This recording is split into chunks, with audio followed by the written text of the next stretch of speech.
ang mga kwento ng pag-ibig, kwento ng buhay at kwento ng pag-asa dito sa Barangay Love Stories. Love Stories.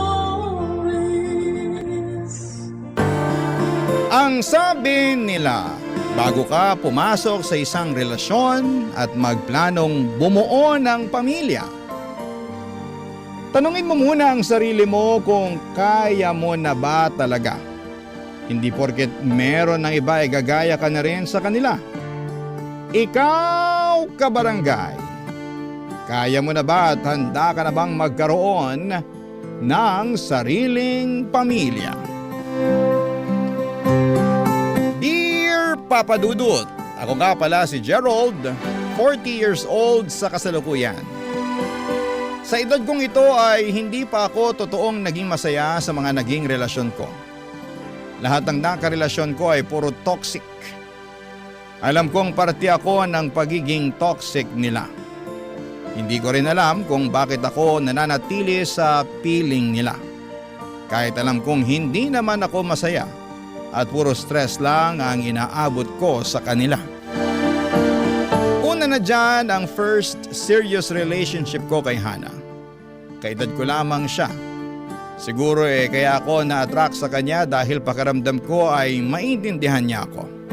Parehas kaming galing sa broken family. Parehong naging rebelde noon. Parehong may commitment issues.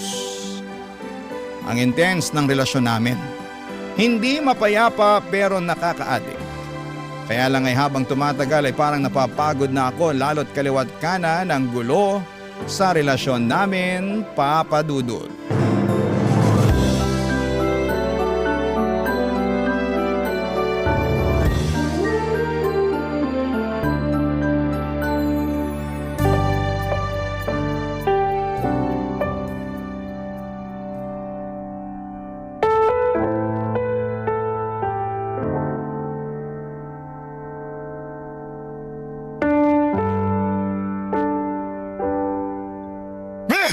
Buwisit na buhay to! Buisit talaga! Buisit ka! Buwisit ka rin! Ako pa yung gaganyanin mo? Ikaw na nga tong mali!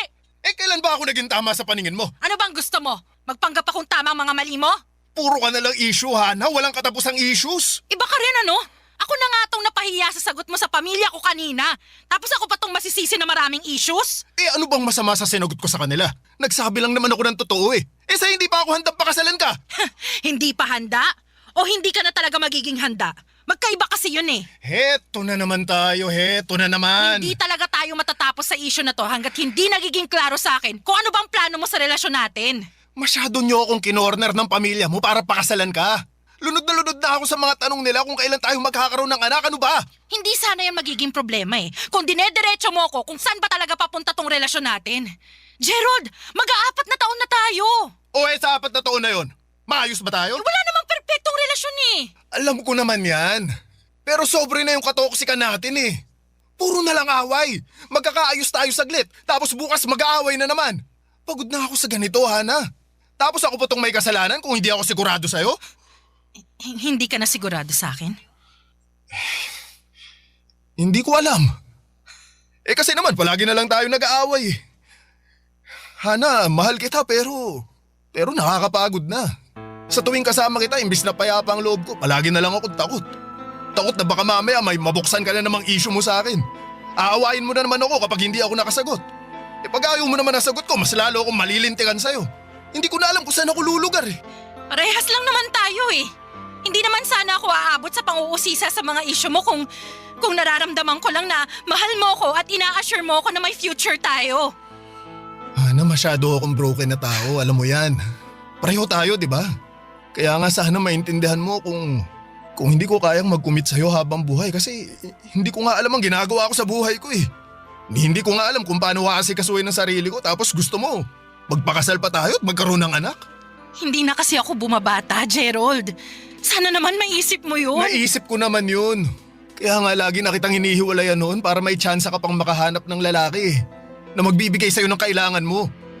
Kasi alam kong hindi ako yun. Oo, pinapalaya mo nga ako noon. Pero ikaw din naman tong bumabalik sa akin kapag nalulungkot ka. Tapos magkakabalikan na naman tayo. Magiging maayos ulit. Tapos sa makalawa, gulo na naman ulit. Gerald, nakakapagod na. Iyan naman ang sinasabi ko eh. Di ba? Nakakapagod na nga. So ano? Maghihiwalay na naman tayo. Siguraduhin mo lang na kapag naghiwalay na tayo ngayon, wala nang balikan to, ha? Wala na talaga, Hana. Huli na to. Sigurado ako. Di ako naniniwala sa'yo. After a few days, babalik ka na naman sa akin. Hindi na, Hana. Ayoko na. At hindi na rin pwede kasi... Kasi ano? Nabuntis ko na si Ellen. Magsasama na kaming dalawa.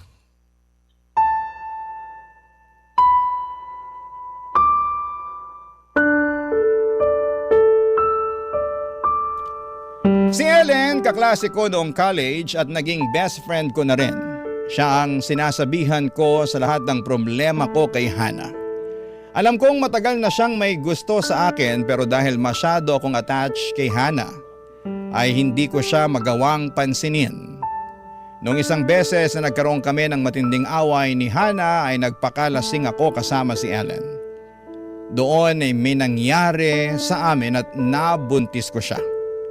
Wala sa plano yon dahil ayaw ko namang magkaroon ng anak. Kaya lang ay naisip ko na yun na ang paraan ko para makatakas na kay Hana. Ginamit ko ang pinagbubuntis ni Ellen para hindi na makabalik pa kay Hana. Sinubukan ko siyang mahalin kahit mahirap. Nagsama po kami after niyang manganak at hindi ko pa rin siya natutunang mahalin. At mas lalo lang lumayo ang loob ko sa kanya noong inopen up na niya ang tungkol sa kasal. At dahil wala na naman akong maisagot sa kanya tulad kay Hana, ay naging masama na rin ang turing ni Ellen sa akin, Papa Dudut. Pinakita na niya ang totoong ugali niya.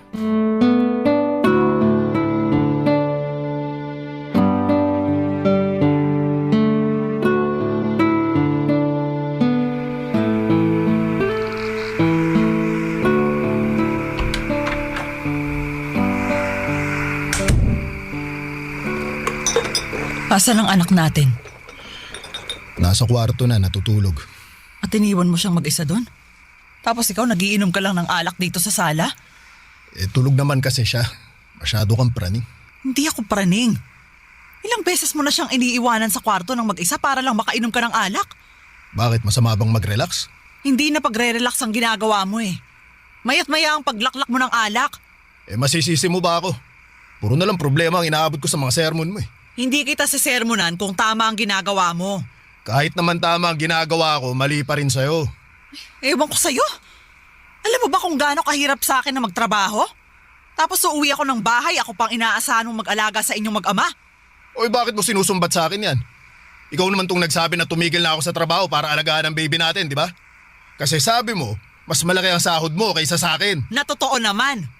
Ang liit ng sahod mo tapos ayaw mo pang dumiskarte para magkasya yung sahod mo sa ating tatlo?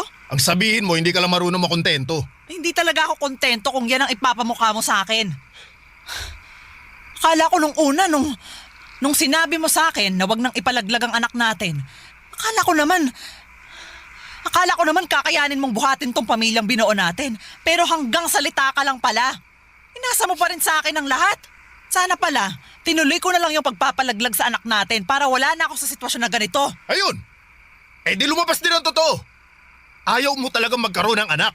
Ikaw din naman, di ba? Ewan ko nga kung anong nakain mo at bakit gusto mong ituloy ko yung pinagbubuntis ko. Teka, parang alam ko na eh. O yan, mag-iimbento ka na naman ng dahilan. Pupuntahan ko na lang anak natin. Tumigil ka na dyan. Hindi ako titigil hanggat hindi natin nakaklaro ang lahat. Ako, Gerald, matagal na ako nagtitimpi sa'yo, ha? O di pues, parehas lang tayo. Quits na. Baka naman pwede ko nang puntahan yung anak natin. Baka tumambling na yon. Kaya mo ako pinilit na buhayin ang anak natin kasi gusto mong makatakas kay Hana. Tama ako, di ba? Kaya pinilit mong makisama sa akin kahit hindi mo naman ako mahal. Para lang makatakas ka sa ex mo. Hindi ko alam ang sinasabi mo. Pwede ba, Gerald? Alam na alam mo kung anong sinasabi ko. Huwag na nga tayong maglokohan dito. Alam mo, yung commitment issues mo ang sumisira sa'yo at sa mga nagiging relasyon mo eh. Pambihira kung saan sana napupunta tong usapang to. Matutulog na ako. Diyan ka magaling. Ang tumakas pag ganito na kabigat ang usapan. Kapag kinokompronta ka na sa mga bagay na hindi mo kayang harapin. Oo na lang, oo na. Para tumigil ka na. Isa na lang na tanong bago ako tumigil. Mapagod ka naman sa kakatanong, Ellen. Awat na. Mahal mo ba ako? Ano bang klaseng tanong yan? Napakasimpleng tanong, Gerald. Sumagot ka na. Matulog ka na, Ellen. Mahal mo ba ako, Gerald? Hindi. Ayoko nang magpanggap. Inamin ko sa wakas ang katotohanan. Hindi ko talaga kayang mahalin si Ellen. Umiyak siya pagkatapos kong sabihin yon. Nagkulong siya sa kwarto at hindi niya ako pinapasok. Sa sala ako nakatulog, dala na rin ang kalasingan. Pagkagising ko ay nakita ko ang anak namin nasa sahig ng sala natutulog. Hinanap ko si Ellen pero umalis na ito. Kinuha na ang mga gamit niya. Nagiwan lamang siya ng sulat na inilagay niya sa ilalim ng una ng anak namin. Iniwan na niya ako, Papa Dudut. Iniwan na rin niya ang anak namin sa pangangalaga ko. Nanginginig ako habang binabasa ang sulat na yon. At habang iniisip ko kung ano ang nangyayari sa aming mag-ama. Paanong nagawa ni Ellen na iwan ang sarili niyang anak? Sinong ina ang gagawa noon? Naiyak na lamang ako habang kalong ang anak namin. Hindi ko man minahal si Ellen, pero ang anak namin ay mahal ko. Kaya lang ay natatakot po ako. Hindi ko pa kaya ang ganong responsibilidad ng mag-isa. Barangay Love Stories. Barangay Love Stories. Bumalik ako sa pagtatrabaho, pansamantala ay nagpatulong ako sa nanay ko para alagaan ang anak ko. Sinubukan kong hanapin si Ellen para ibigay sa kanya ang anak namin. Pero ayaw na nitong magpakita pa. Puro hirap na ang inabot ko sa pagkuha ng buong responsibilidad sa anak naming dalawa ni Ellen. Lungkot na ako, Papa Dudut, at hindi ko na alam ang gagawin ko. Minsan ay naisip kong tapusin na lamang ang buhay ko pero hindi ko naman kayang iwanan ng gano'n na lamang ang anak ko. Hanggang sa bigla akong naisip si Hana. Bigla akong nangulila sa pagtanggap niya. Isang araw ay nilapitan ko siya at maswerteng hinarapan niya ako. Alam kong mahal pa rin niya ako at pinuntahan ko siya sa bahay niya para makapag-usap kami at hindi na niya ako pinagtabuyan. At mukhang inaasahan na niya ang muling pagbabalik ko sa buhay niya.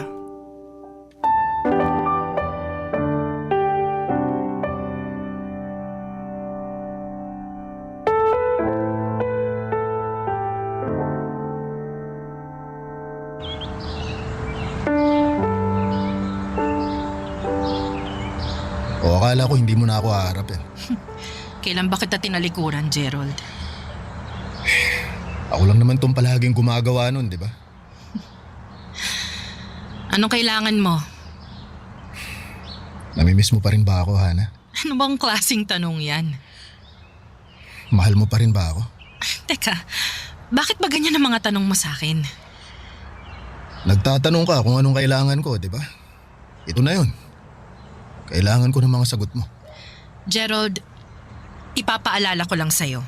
Tapos na tayo. Ikaw tong nakipaghiwalay sa akin, di ba? Kaya bakit ganyan na naman ang mga tanong mo?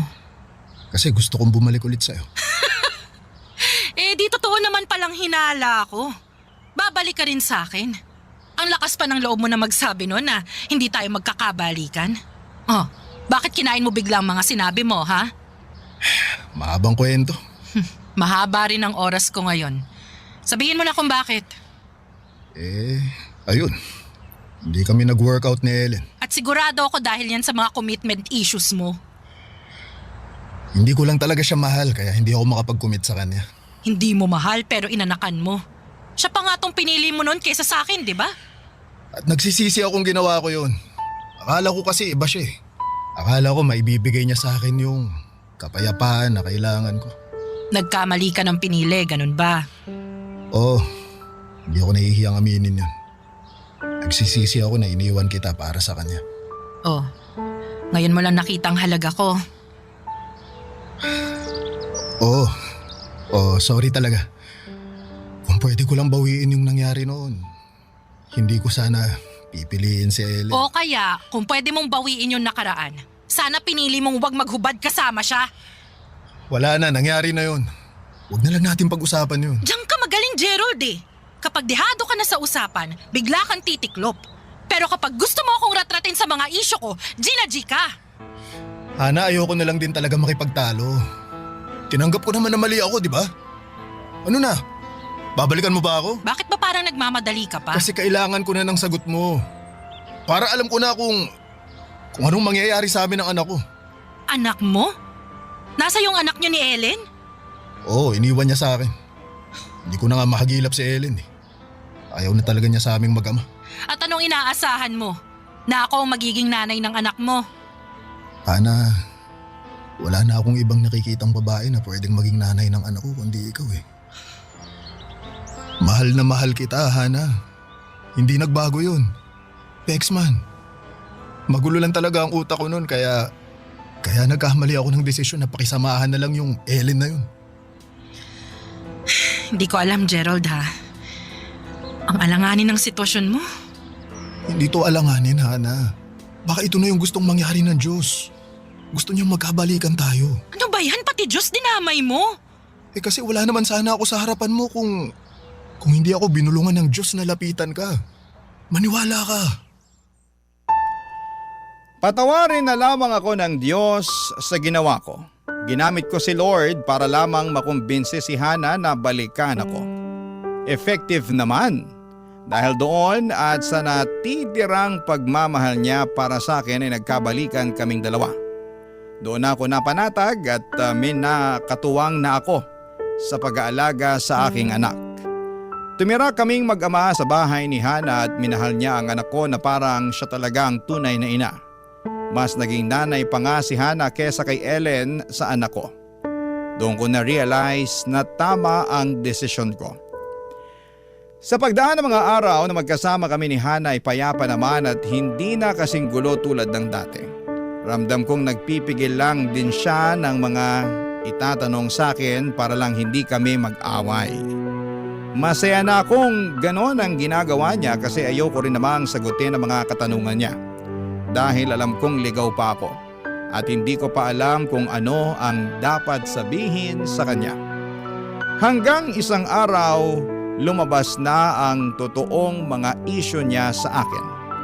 Parang bumalik na naman kami sa dating pattern namin, Papa Dudut.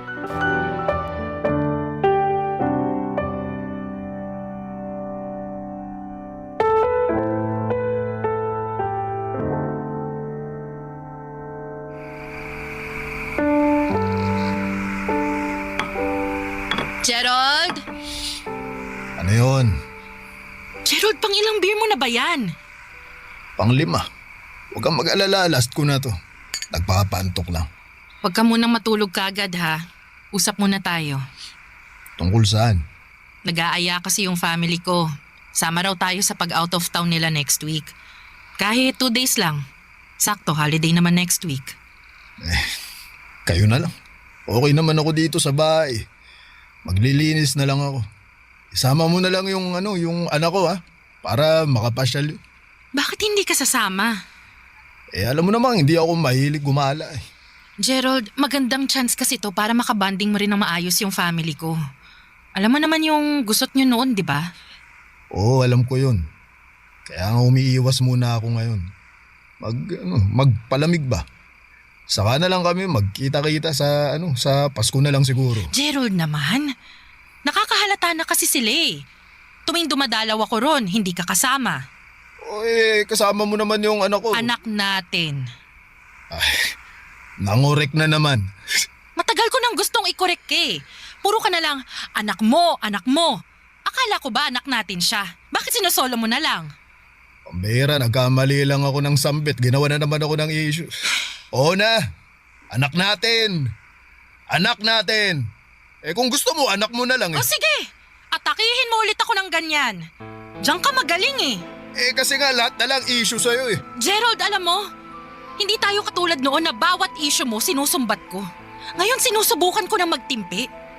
Pero mas gumagrabe ka na eh. Alam mo, nakakasakit ka na eh. Parang pinag-aalaga mo lang ako ng anak mo. Anak natin. Tapos ngayon, anak natin siya bigla. Gerald, alam mo bang... Sorry ah. Sorry kung sasabihin ko to sa'yo, pero... Alam ko ikasasama mo na naman to ng loob eh. Pero alam mo ba? Alam mo bang ramdam kong hindi mo ako mahal? Na kaya ka lang nakipagbalikan sa akin kasi kailangan mo ng katuwang sa pag-aalaga ng anak mo. Anak natin. Walang anak natin, Gerald. Ikaw mismo ang nagparamdam sa akin na hindi ko siya anak. Na sa'yo lang siya dapat. Akala ko ba ayusin natin to? Lalo na yung commitment issues mo. Sabi mo nung una nagsusumamo ka pa na magkabalikan tayo. Sabi mo, gagawan mo ng paraan para pakasalan ako. Ana, Hindi. Pag-usapan natin to ngayon, Gerald. Tapos na akong magtimpi. Kaya ano na, ha? May bala ka bang tuparin ang pangako mo? Ano, Gerald, pakakasalan mo ba ako? Aanakan mo ba ako? Ana, wag mo akong madaliin. Kailangan na kitang madaliin bago ka pa tumakas ulit. Ang hirap sa'yo hanggang salita ka lang palagi. Ang hilig mo magpaasa. Ang hilig mo mangbitin. Eh bakit ba kasi nagmamadali kang matali sa akin, ha? Tinatanong pa ba yan? Kailangan ko ng assurance sa relasyon natin, Gerald.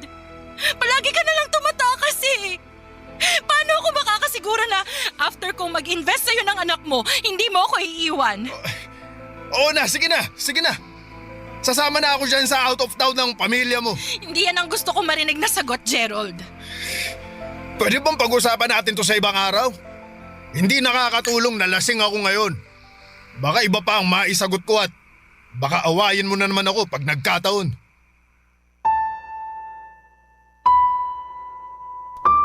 Maswerteng pinakinggan ni Hana ang pakiusap ko. Nilubayan niya ako ng gabing yon at pumasok na siya sa kwarto para asikasuhin ang anak ko. Anak ko. Oo nga no? Bakit ba hindi ko magawang sabihin na anak namin yon ni Hana? Bakit parang pinagdadamot ko sa kanya ang anak ko? Doon ko biglang narinig ang bulong sa isip ko dahil hindi ko naman totoong mahal si Hana. Nagpanggap lamang ako para balikan niya ako. Habang inuubos ang laman ng beer sa bote ay kinuha ko ang cellphone ko.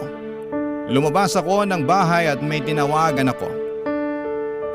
Si Joy, kabit ko. Mas bata siya sa akin ng 5 taon pero kaya niyang unawain ang sitwasyon ko. Open-minded siya at ayos lang sa kanya kung side chick ko siya. Nakwento ko na rin sa kanya ang buhay ko kapag komplikado ang nangyayari sa amin ni Hana ay kay Joy ako tumatawag Papa Dudut. Barangay Love Stories. Barangay Love Stories. Alam ko naman sa sarili ko na may problema ako. Kaya lang ay hindi ko magawang kumprontahin ang sarili ko tungkol doon. Kaya lagi akong nagtatago at lagi akong tumatakas. Maswerte nga na sa pagtakas o pagtakbo ko sa issues ko ay meron akong napupuntahan. Yun na nga si Joy at nakilala ko siya nang minsang makatulog ako sa simbahan. Doon na kami nagkamabutihan at akala ko ay kakaibiganin ko lamang siya pero nakita kong game siya sa lahat. Nagkaroon po kami ng lihim na relasyon ni Joy. Alam niyang nilalapitan ko lamang siya tuwing problemado ako kay Hana. Isyo na raw niya yon. Mahilig siyang dumikit sa mga broken na lalaki. Palibasa yun na ang pattern niya sa relasyon. Nagiging kabit siya para sa mga lalaking problemado sa kanilang mga kasintahan, Papa Dudut.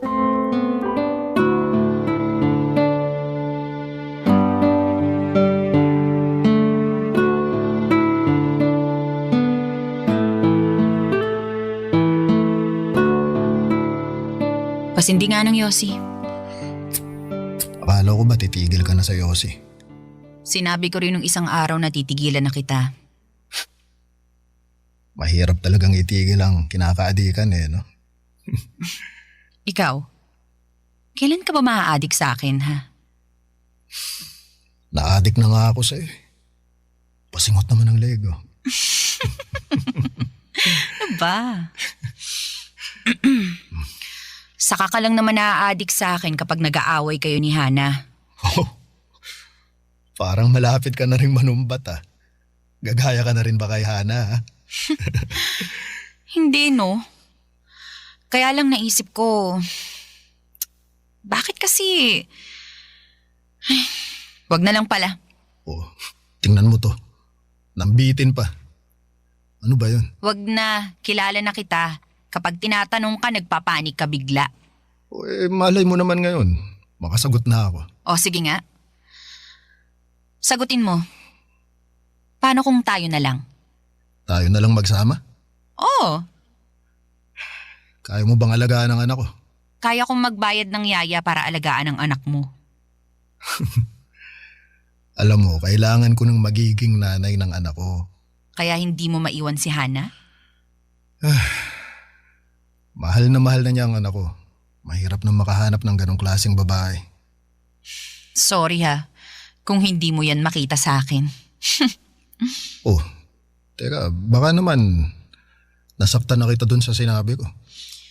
May kurot, pero alam ko naman tong pinasok ko eh. Huwag kang mag-alala, chill lang ako. Sige, chill ka lang dyan.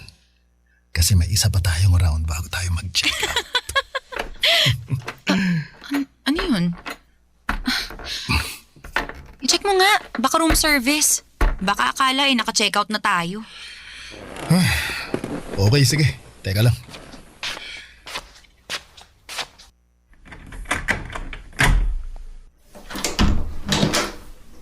Hello, Gerald.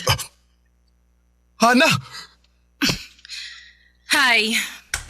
Ikaw ba ang kabet ng asawa ko? Hindi naman siguro considered na kabet kung hindi naman kayo kasal, di ba? Hana, magpapaliwanag ako. Hindi na kailangan magpaliwanag, Gerald. Huling-huli ka na. Kahit anong sabihin mo, hindi ka na makakalusot. Hihingi lang ako ng sorry. Hindi naman kailangan ng sorry ni Hana. Tignan mo nga oh, chill lang siya. Magpasalamat ka at pinili kong kumalma ngayon. Kapag nagalit ako, ubus ang buhok mo. O di sige magalit ka. Para magkaalaman na kung effective yung anti-hair fall shampoo ko. Joy, tumigil ka na. Ikaw ang tumigil, Gerald. Ikaw naman, umuwi ka na. Pag-usapan na lang natin to sa bahay. Oo nga girl, umuwi ka na. Kasi may isa pa kaming round bago mag-check out. Dali, alis na! Kinagalit niyo talaga ako, ha? Ngayon, galit na talaga ako! Tama na! Hoy! Tama! Joy! Tama na! Ano ba? Huwag dito!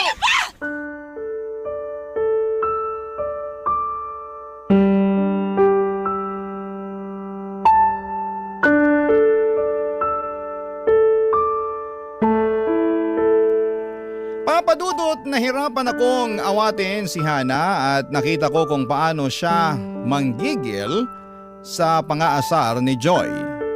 Mabuti na lamang at umawat na rin ang ibang mga hotel staff. Nagmadaling umalis si Hana at naiwan kami sa kwarto ni Joy nang hindi nag-iimikan. Nagpa-extend ako ng 1 oras noon para makapag-relax muna bago ko harapin si Hana. Alam kong sa pag-uwi ko ay may kailangan ng maganap. Pagka-uwi ko ng bahay ay wala roon ang anak ko at ibinigay pala muna ni Hana sa nanay ko para alagaan.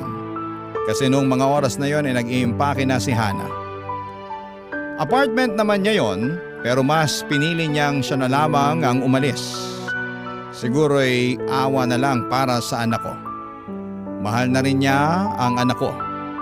Yon ang pasimpleng paraan niya para ipakita sa huling pagkakataon ang pagmamahal niya sa anak ko.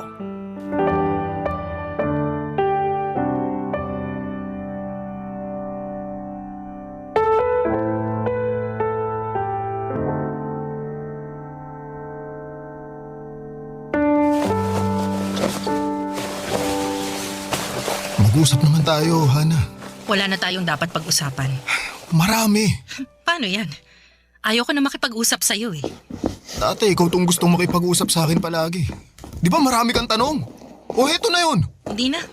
Nasagot na lahat ng tanong ko tungkol sa'yo. Paano, ito na ba yun? Maghihiwalay na ulit tayo? At huli na to. Ay, sigurado na bang huli na? Oo, huli na. Huli na rin ang lahat para ayusin mo kung ano man tong gulong iniwan mo sa buhay ko. Hana! Hayaan mo ako magsalita. Ang tagal ko nang nalulunod, Gerald. Hayaan mo naman ako makaahon ngayon. Hana, sorry talaga. Dapat ka lang mag-sorry. Ang dami mong hassle na ginawa sa buhay ko, Gerald. Mula umpisa, wala kang inambag kundi sama ng loob. Dahil sa'yo madalas ako nag-overthink. Lagi kong pinagdududaan yung sarili ko. Dahil sa takot mong mag-commit, tinatanong ko na tuloy yung sarili ko. Hindi na ba talaga ako kamahal-mahal? Bakit ayaw mo mag-commit sa akin? Bakit ayaw mo akong pakasalan? Bakit ayaw mo akong anakan? Hana, tama na. Hindi ikaw ang problema. Alam ko! Dahil ikaw ang problema dito, Gerald. Ikaw at yung mga commitment issue mo. Isama mo na rin yung patterns mo. Paulit-ulit ka. Sa tuwing mapapalapit ka sa isang babae, bigla kang kakabig. Bigla kang matatakot. Bigla kang aatras. Bigla kang hahanap ng dahilan para sirain yung relasyon mo kahit gaano pa yung kaganda. Bakit ba palagi kang umaatras kapag may nagmamahal sa'yo? Alam mo naman ang sagot ko dyan, di ba? Alam ko. Pero mas payapa yung loob ko kapag ikaw na mismo ang sasagot. Hana, sinubukan ko naman talaga na mahalin ka ulit eh. Sabi ko na eh. Di mo naman talaga ako mahal. Pasensya ka na kung nadamay kita sa takot ko na alagaang mag-isa yung anak ko. Oo, aaminin ko, nagpanggap akong mahal pa rin kita para bumalik ka sa akin. Kasi kailangan ko ng tulong mo eh. Sabi ko naman sa sarili ko, aaralin ko ulit na mahalin ka. Naisip ko, hindi naman na siguro ganun kahirap yun kasi minahal na rin naman kita noon, di ba? Pero nagkamali ako. Hindi pala madali. Hindi ko na alam ang isasagot sa'yo. Wala na akong lakas makipagtalo sa'yo. Pasensya ka na talaga, Hana. Dinamay kita sa mga issue ko. Hindi ko naman sinadyang saktan ka. Hindi sinasadya. Nang nagpanggap kang mahal mo ko. Alam mo, masasaktan ako kapag nalaman ko ang totoo, di ba? Wala naman kasi akong balak na ipaalam sa'yo na hindi kita mahal eh. Nabulilyaso lang ngayon kaya… Pwede ba, Gerald? Huwag ka namang salita. Mas pinapalala mo lang yung galit ko sa'yo eh. Hana, sorry. Goodbye, Gerald. Ipagdadasal ko na lang palagi na sana mahanap mo ang sarili mo. Na sana maayos mo lahat ng issues mo. Para hindi ka na nakakasira ng buhay ng ibang tao. Pagdasal mo rin ako ha. Ikaw pwede. Na sana tulungan ako ng Diyos na makalayo sa'yo. Ipagdasal mo na huwag na tayong magkikita ulit. Kasi Gerald, hindi ko nakakayanin pa kung makikipagkita ka ulit sa akin. Sorry, Hana. Alagaan mo ang anak mo. Huwag na huwag mong hahayaang magaya siya sa'yo. At huwag kang mag-alala. Isasama ko sa mga panalangin ko na sana hindi siya makatagpo ng tulad mo balang araw. Dahil sigurado ako, Gerald, hindi mo makakayanan na makita ang anak mong umiiyak dahil nakatagpo siya ng tulad mo. Hindi ko na pinigilan si Hana, Papa Dudut. Hinayaan ko siyang makalabas ng pintuan. Sobrang mali na kung hahabulin ko pa siya at hihingin ang ikalawang tsansa. Makalipas ang ilang sandali ay dinampot ko ang cellphone ko at tinawagan ko ang nanay ko para kunin ang anak ko. Pagkatapos noon ay tinawagan ko naman si Joy. Tuwang-tuwa si Joy na nakausap ako. Lalo na noong nabalitaan niyang hiwalay na kami ni Hana. Pero hindi siya natuwa nang sabihin ko sa kanya na tapos na kaming dalawa. Hindi niya inaasahan na tatapusin ko na lamang ang ugnayan namin gayong malaya naman ako. Hindi ko na pinaliwanag sa kanya kung bakit. Kailangan kong mapag-isa at matutunang asikasuhin ang responsibilidad ko sa anak ko. Wala akong ibang dapat na asahan kundi ang sarili ko. Tama si Hana. Hindi ko kakayanin ang pagdating ng araw na katulad ko ang makilala ng anak ko. Hindi ko siya kayang makitang masaktan. Kaya ngayon pa lamang ay kailangan ko nang ayusin ang sarili ko para maging mabuting magulang at ehemplo sa anak ko. Hanggang dito na lamang po ang aking liham. Maraming salamat po, Papa Dudut. Ang inyong kapuso at kabarangay forever, Gerald. Kwentuhan naman tayo dito sa comment section.